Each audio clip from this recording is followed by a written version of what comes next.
তাহলে একটা কথা বলি আপনাদের, রাসূল সাল্লাল্লাহু আলাইহি ওয়াসাল্লাম তার কাছে যারা পড়াশোনা করেছে এর থেকে বড় মুফতি হতে পারে কেউ? আপনি বলেন আমাকে।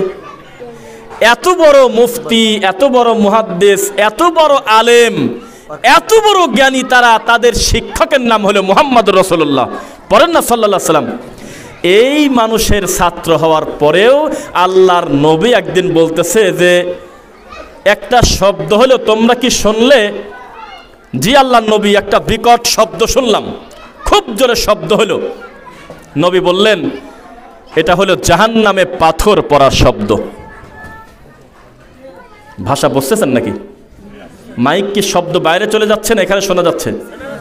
বাইরে ভালো শব্দ। আলহামদুলিল্লাহ। আল্লাহর নবী সাল্লাল্লাহু আলাইহি ওয়াসাল্লাম বলতেছে তোমরা কি জানো যে এখন একটা শব্দ হলো? তখন ওরা বলতেছে শব্দ শুনছি। বলো তো কিসের শব্দ? তখন তারা বলল আল্লাহু আ'লামু ওয়া রাসূলু, এই ব্যাপারে আল্লাহ এবং তার নবী ভালো জানে। সাহাবীদের সবচেয়ে কমন উত্তর ছিল এইটা। কোনো ব্যাপারে নবী জিজ্ঞাসা করলে সেটা যদি জানাও থাকে, কমনও হয়, তবু তারা ভয় পেত, না জানে আমি বা কি বলবো, আমার নবী বা কি বলে, কারণ তার কাছে তো ওহী আসে, আগের কথার সাথে এখন নাও মিলতে পারে। তখন ভয়তে ভয়তে বলতেন আল্লাহ এবং তার নবী ভালো জানে। সুবহানাল্লাহ পড়েন। নবী বললেন এই মাত্র জাহান্নামে একটা পাথর পড়ল, পাথর, সহিহ মুসলিমের হাদিস।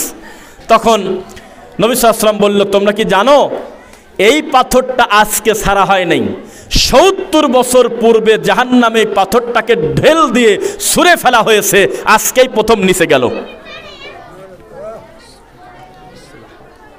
এটা কঠিন কথা না? এই জাহান্নাম মানুষ আর পাথর দিয়ে পূর্ণ করবে আল্লাহ। তাহলে পরিস্থিতি কত জটিল আপনি বোঝেন। 10 তলা বিল্ডিং থেকে একটা বাচ্চা পড়বে, 5 সেকেন্ড লাগবে, তাই না?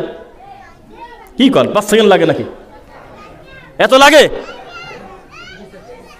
2-3 সেকেন্ডের ভিতরে একেবারে ইন্নালিল্লাহ সহ শেষ, দোয়া পড়া শেষ।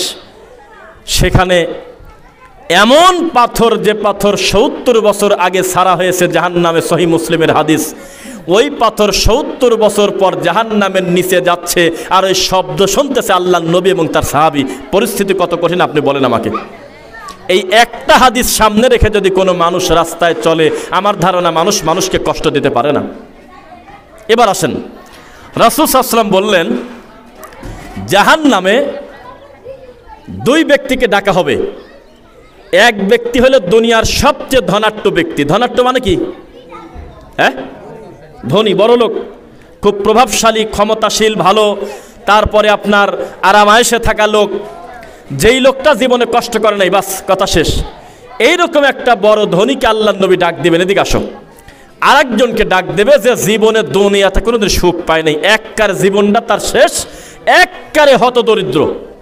তো ডাকার পরে সবচাইতে বড় লোক, যে জীবনে যে দুনিয়া আধিপত্য বিস্তার করে চলেছে, অনেক আরামায়েশে থাকছে, এই লোকটাকে জাহান্নাম থেকে একটু ডুব দেওয়ানো হবে। ডুব দেওয়া বোঝেন নাকি আপনারা? কিসের? পুকুরে, তাই না? পুকুরে, নদীতে ডুব দিয়ে আবার উঠে পড়া। এক ডুবে 10 মিনিট থাকা যায় নাকি বলেন? সম্ভব? তার মানে ডুব দেয় আবার উঠে পড়ে। এই দৃশ্য করার পরে তাকে জিজ্ঞাসা করা হবে তুমি কি দুনিয়াতে কোনো আরামায়েশে ছিলে? তখন সে অস্বীকার করবে, বলবে কাল্লা, কখনো না, আমি আমার জীবনে কোনোদিন সুখ পেলাম না।